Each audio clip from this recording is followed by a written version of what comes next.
မင်္ဂလာပါကျွန်တော်တော့ဒီနေ့ background ပုံလေးတွေကိုဘယ်လိုရှင်းရလဲလို့မေးနေတဲ့သူတွေအတွက်ကျွန်တော်ပုံလေးတွေကို background ဘယ်လိုရှင်းရလဲဆိုတော့ကျွန်တော်ဒီနေ့အစားဆုံးတင်ပေးတော့မှာဖြစ်ပါတယ်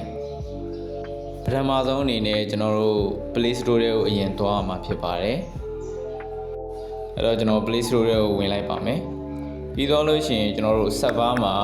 ကျွန်တော် Hypebeast ဆိုပြီးတော့ရိုက်ချလိုက်ပါအဲ့ခါကျကျွန်တော်ကတော့ဒေါင်းမိသားမို့လို့ကျွန်တော်ဒေါင်းမပြတော့ပါဘူး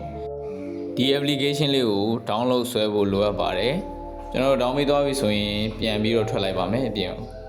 application လေးအပြင်မှာရောက်နေတာကိုကျွန်တော်တွေ့ရပါမယ်အဲ့တော့ကျွန်တော်ဒီ application လေးတွေဝင်လိုက်ပါမယ်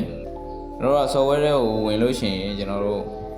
ဒီလိုမျိုးလေးပေါ်လာပါတယ်ပေါ်လာလို့ရှိရင်ကျွန်တော်ပေါ်ချစ်ချစ်ကလေးနေနိုင်မယ်ဒါကတော့ကျွန်တော်ပထမလုပ်ထားတဲ့ပုံရှိနေလို့ပေါ့နော်ကျွန်တော်တို့Evan နဲ့ဝင်လိုက်ပါတယ်ပြီးတော့ရင်ကျွန်တော်လုံးမဲ့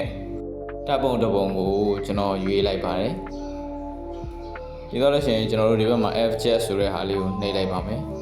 အဲ့ဒါရောက်သွားရင်ပုံကိုကျွန်တော်တို့လိုသလိုမျိုး customize လုပ်လို့ရပါတယ်ကျွန်တော်တို့ဘောင်းကိုကြည့်ခြင်းလည်းရပါတယ်ကျွန်တော်ဒီလိုမျိုးကျင်းလို့လည်းရပါတယ်ကိုကြိုင်းနေတဲ့ပုံစံအနေထားထိရအောင်ကိုကြိုက်တယ်လို့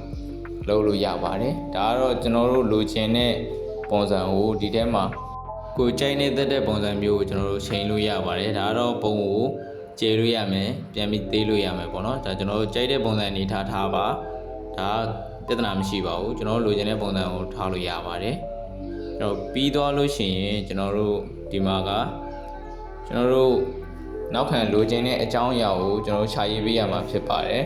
ကိုကတောင်တန်းနေလိုချင်နေဆိုရင်ကျွန်တော်တောင်တန်းတွေကိုရေးပေးရမှာဖြစ်ပါတယ်ဒါကတော့ကျွန်တော်လိုချင်တဲ့ပုံစံကိုရေးထားတာဖြစ်ပါတယ်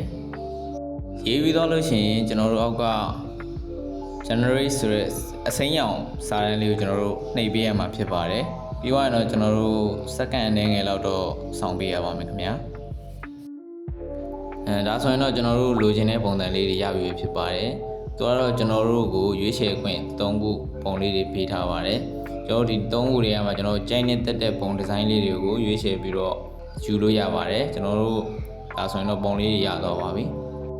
ကျွန်တော်တို့ပုံလေးရတော့ပြီဆိုရင်ကျွန်တော်တို့ flatter တွေကိုသွားပါမယ်ပြီးသွားရင်ကိုကြိုက်နေတဲ့ effect ကိုရွေးလိုက်မယ်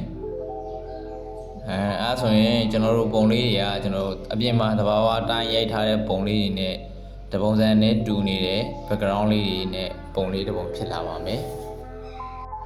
အခုကျွန်တော်မျှဝေပေးလိုက်တဲ့ဗီဒီယိုလေးကဒီစုံနေရာမှာအသုံးဝင်နေတယ်အထောက်ပံ့ဖြစ်နေရဆိုရင်တော့ကျွန်တော်ရဲ့အကောင့်လေးကို online နဲ့ follow လေးလုပ်ခဲ့ပေးဖို့တောင်းဆိုရပါတယ်ခင်ဗျာကျေးဇူးအများကြီးတင်ပါတယ်အစားဆုံးကြည့်ကြပေးတဲ့အတွက်